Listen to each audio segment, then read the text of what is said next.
தேவதூதர்கள் எப்பொழுது படைக்கப்பட்டார்கள் என்பதை பற்றி 2 வகையான கருத்துக்கள்.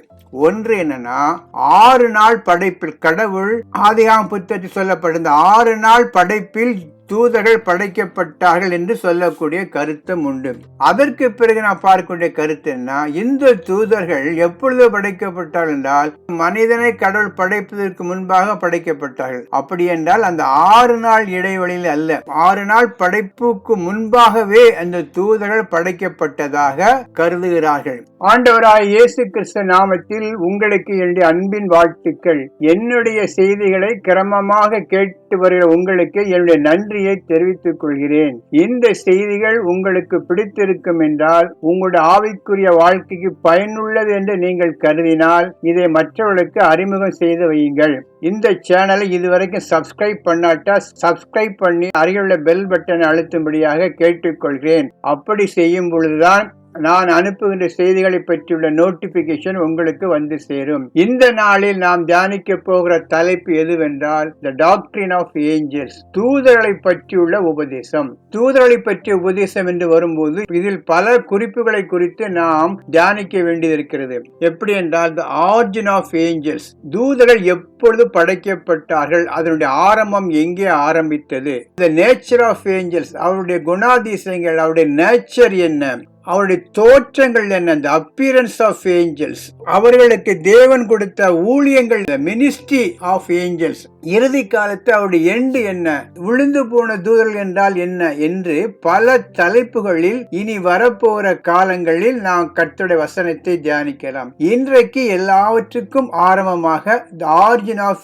angels, தூதருடைய ஆரம்பம் என்கிற தலைப்பில் கர்த்தருடைய வசனத்தின் வெளிச்சத்தில் நாம் விவாதிக்கலாம், தியானிக்கலாம். பொதுவாக தூதர் பற்றி பார்க்கும் பொழுது வேதத்தில் உள்ள 66 புத்தகங்களில் 34 புத்தகத்தில் தூதர்களை பற்றியுள்ள குறிப்புகள் காணப்படுகின்றது. நோட் பண்ணிடுங்க, 34 புத்தகத்தில் தூதர்களை பற்றியுள்ள குறிப்புகள் காணப்படுகின்றது. குறிப்பாக 273 இடங்களில் தூதர்களை பற்றியுள்ள காரியங்கள் சொல்லப்பட்டிருக்கிறது. பழைய ஏற்பாட்டில் 108 தடவையும் புதிய ஏற்பாட்டில் 165 தடவையும் குறிப்பிடப்பட்டுள்ளது. பாருங்க, புதிய ஏற்பாட்டில் 165 டைம்ஸ், 165 டைம்ஸ் தூதர்கள் என்கிற காரியத்தை குறித்து சொல்லப்பட்டிருக்கிறது. அப்படி என்றால் புதிய ஏற்பாட்டு கிறிஸ்தவர்களாய நமக்கு இந்த தூதர்களை பற்றியுள்ள ஒரு புரிதல் நமக்கு மிக மிக அவசியம். இதெல்லாம் எதுக்கு நாம் டிஸ்கஸ் பண்ணணும், நமக்கு அவசியமா? அப்படி இல்லை.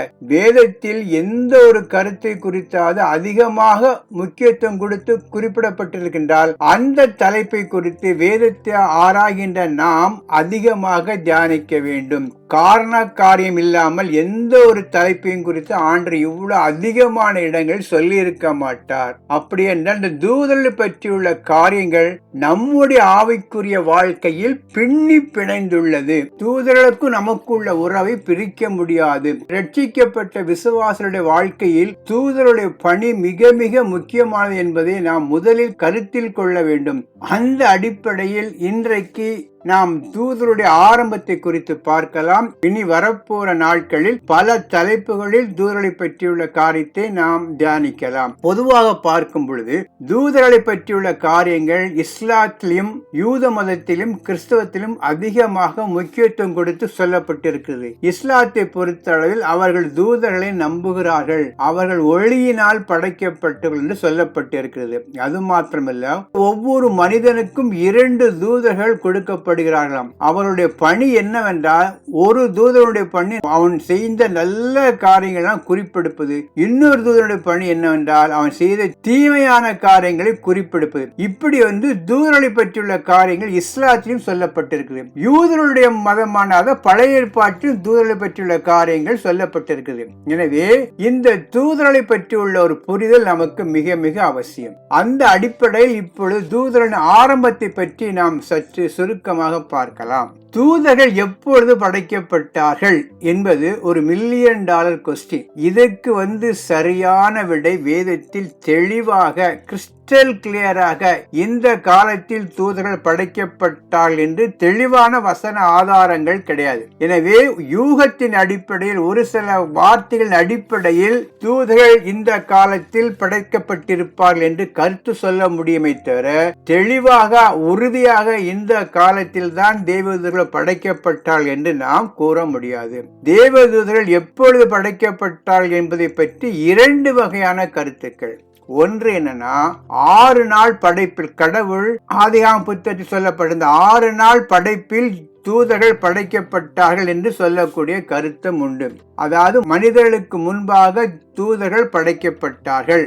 ஏனென்றால் ஏதேன் தோட்டத்தில் சாத்தான் பாம்பின் வடிவத்தில் பேசியதனாலே சாத்தானுடைய விழுகை ஏதேன் தோட்டத்துக்கு முன்பாகவே நடந்திருக்க வேண்டும். ஏதேன் தோட்டத்தை அந்த ஆதாமியவளை வஞ்சிப்பதற்கு முன்பாகவே நடந்திருக்க வேண்டும் என்று சொல்கிறார்கள். எனவே இவருடைய கருத்துப்படி 6 நாள் அந்த படைப்பில் தூதர்கள் உருவாக்கப்பட்டார்கள். யூதர்களை பொறுத்தளவில் பலவிதமான கருத்துக்கள் இருக்கின்றன. ஒரு சில யூத பண்டிதர்கள் முதலாம் நாளிலே படைக்கப்பட்டாள் என்றும், ஒரு சில பேர் 2ஆம் நாளிலே படைக்கப்பட்டாள் என்றும், ஒரு சில பேர் 5ஆம் நாளிலே படைக்கப்பட்டாள் என்றும் பலவிதமான கருத்துக்களை யூத அறிஞர்கள் கூறியிருக்கிறார்கள். எனவே இதனுடைய கருத்தின் அடிப்படையிலும் நாம் பார்க்கும் பொழுது இவருடைய பார்வையின்படி, சில வேத பண்டிதர்கள் பார்வையின்படி தூதர்கள் 6 நாள் படைப்பில் படைக்கப்பட்டாள் என்று கூறுகின்ற கருத்தை நாம் முதலில் பார்க்கலாம். அதற்கு பிறகு நாம் பார்க்கின்ற கருத்து என்ன, இந்த தூதர்கள் எப்பொழுது படைக்கப்பட்டார்கள் என்றால் மனிதனை கடவுள் படைப்பதற்கு முன்பாக படைக்கப்பட்டார்கள். அப்படி என்றால் அந்த 6 நாள் இடைவெளியில் அல்ல, 6 நாள் படைப்புக்கு முன்பாகவே அந்த தூதர்கள் படைக்கப்பட்டதாக கருதுகிறார்கள். இந்த இரண்டு வகையான கருத்துக்கள். ஒன்று 6 நாள் படைப்பின் நிகழ்வில் தூதர்கள் படைக்கப்பட்டார்கள். இன்னொன்று அதற்கு முன்பாக, யுகங்களுக்கு முன்பாகவே தூதர்கள் படைக்கப்பட்டார்கள் கருத்தும் இருக்கிறது. இந்த இரண்டும் இப்பொழுது ஒன்றன் பின் ஒன்றாக சுருக்கமாக நாம் பார்க்கலாம். கடவுள் தேவதூதர்களை முதல் 6 நாளுக்குள்ளாகவே படைத்தார் என்று சொல்கிற வேத பண்டிதர்கள் குறிப்பிடுகின்ற 3 வசனங்கள் எதுவென்றால், பல வசனங்கள் இருந்தாலும் குறிப்பாக 3 வசனங்களை அவர்கள் ஆதாரமாக கோட் பண்ணுகிறார்கள். யாத்திராகமம் 20:11. கர்த்தர் 6 நாளைக்குள்ளே வானத்தையும் பூமியையும் சமுத்திரத்தையும் அவைகளில் உள்ள எல்லாவற்றையும் உண்டாக்கி 7ஆம் நாளிலே ஓய்ந்திருந்தார். ஆகையால் கர்த்தர் ஓய்வு நாளை ஆசீர்வதித்து அதை பரிசுத்தமாக்கினார். இதுல என்ன சொல்லப்பட்டது என்றால், கடவுள் 6 நாளுக்குள்ளே வானத்தையும் பூமியையும் சமுத்திரத்தையும் அவைகள் உள்ள யாவற்றையும் உண்டாக்கினார் என்று பார்க்கலாம். இதுல வலியுறுத்தி சொல்லக்கூடிய காரியம் எதுவென்றால் எல்லாவற்றையும் உண்டாக்கினார். அந்த எல்லாவற்றையும் உண்டாக்கின காரியங்கள் எதுவென்றால் வானத்தில் உள்ள காரியங்கள். இதுல வானம் என்று சொல்லப்படுகிற அந்த வார்த்தைக்கு உண்மையான எபிரேய மொழியுள்ள அர்த்தம் எதுவென்றால் பரலோகத்தில் உள்ளவர்கள் என்று அர்த்தமாம். இப்படிதான் என்னுடைய அர்த்தம் கொள்ள வேண்டும். கடவுள் 6 நாளுக்குள்ளே பரலோகத்தில் உள்ளவைகளையும் பூமியையும் சமுத்திரத்தையும் அவையுள்ள யாவற்றையும் உண்டாக்கினார். இந்த வசனத்தை இப்படி அர்த்தம் கொண்டு பார்க்கும் பொழுது முதலில் கடவுள் வானங்களில் உள்ள பரலோகத்தில் உள்ள தேவதூதர்களை படைத்தார் என்றுதான் அர்த்தம் கொள்ள வேண்டும். அந்த வானம் என்பதற்கான உண்மையான அர்த்தம் பரலோகம் என்று எடுத்துக்கொள்ள வேண்டும். அடுத்ததாக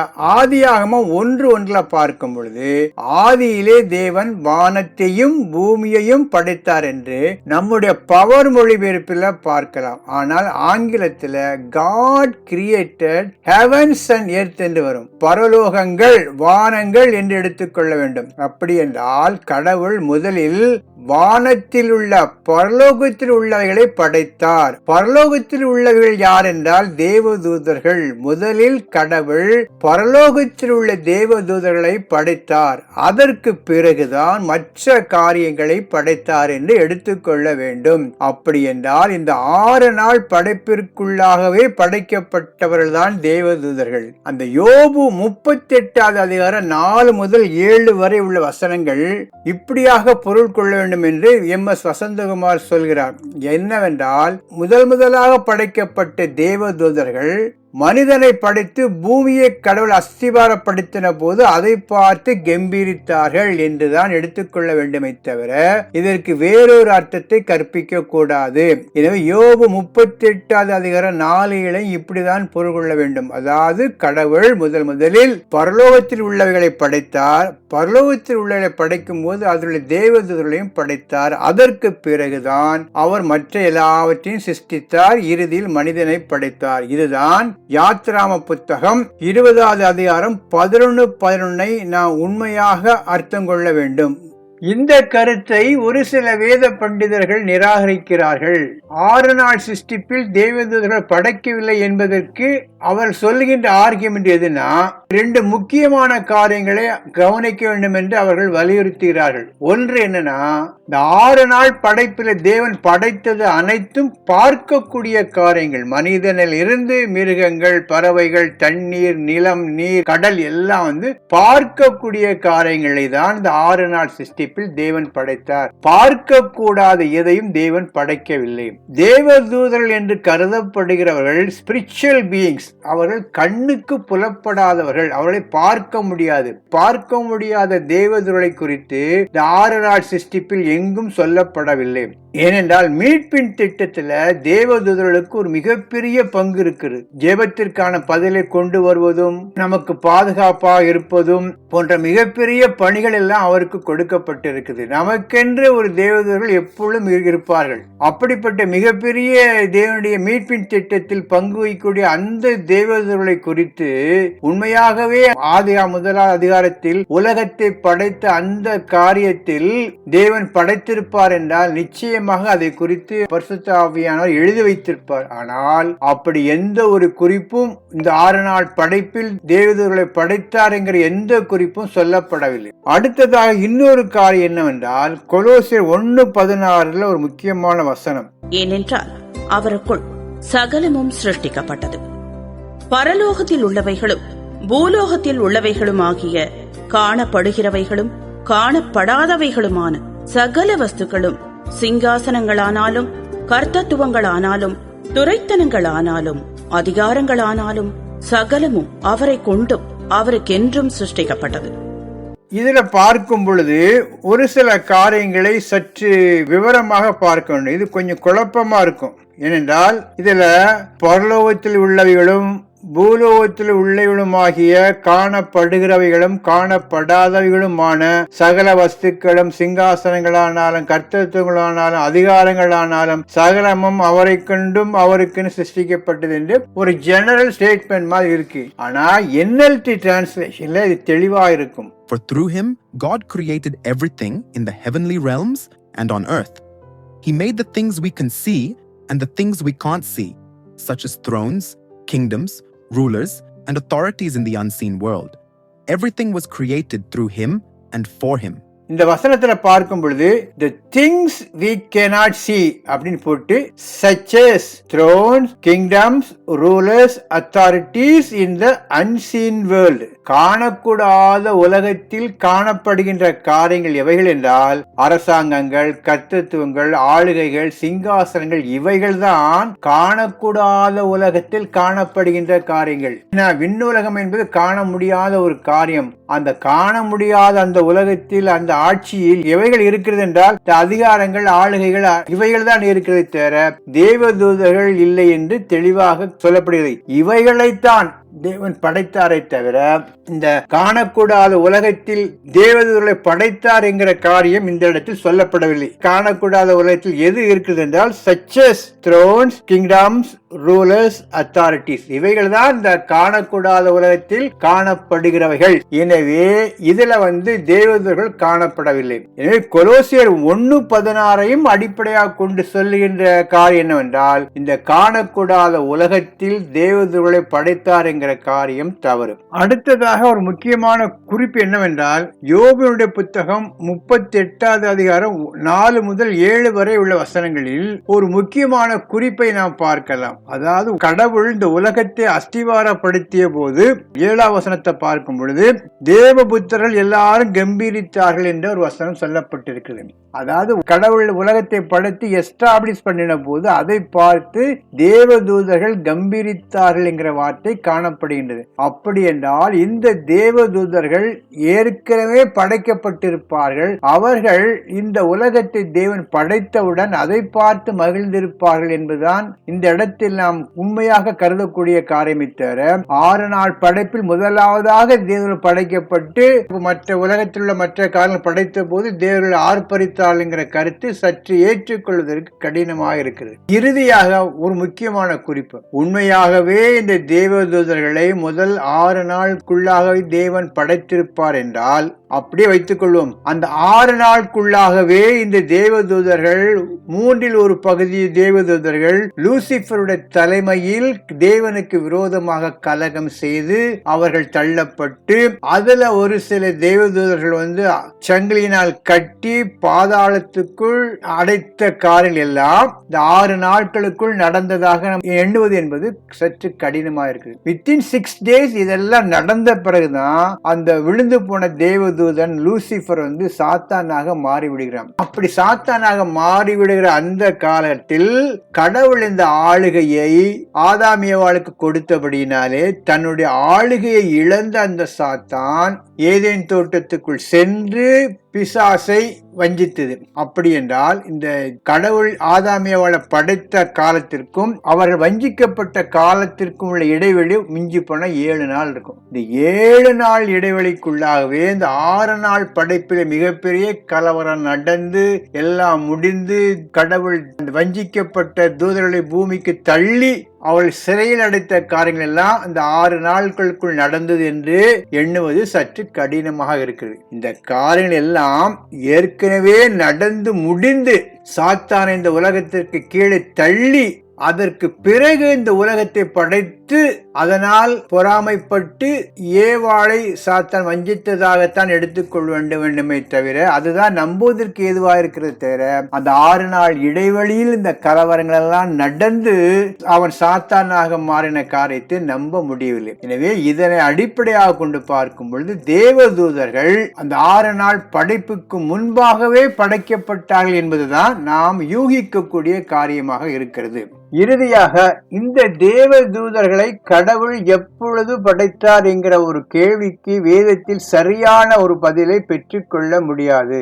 ஓரளவுக்கு யூகத்தின் அடிப்படையில் தேவதூதர்களை எப்பொழுது படைத்தார் என்று நாம் அறிந்து கொள்ளலாம். ஏனென்றால் முழுக்க பசுத்த வேதாகமம் என்பது மனிதனுடைய மீட்புக்காக எழுதப்பட்ட புத்தகமாக இருப்பதனால் தேவதூதர்களை பற்றியுள்ள முக்கியத்துவம் அதிகமாக கொடுக்கப்படவில்லை. இந்த தேவதூதர்களை கடவுள் எப்பொழுது படைத்தார் என்பதை எதன் மூலமாக உறுதிப்படுத்திக் கொள்ள முடியும் என்றால், சாத்தானுடைய வீழ்ச்சி அவன் பரலோகத்திலிருந்து தள்ளப்பட்ட அந்த நிகழ்வுகளின் அடிப்படையில் ஓரளவுக்கு கடவுள் தேவதூதர்களை எப்படி படைத்தார் என்பதை நாம் புரிந்து கொள்ள முடியும். அடுத்ததாக நாம் பார்க்கும் பொழுது இந்த தேவதூதர்கள் அனைவரும் ஒரே நாளில் படைக்கப்பட்டவர்கள்.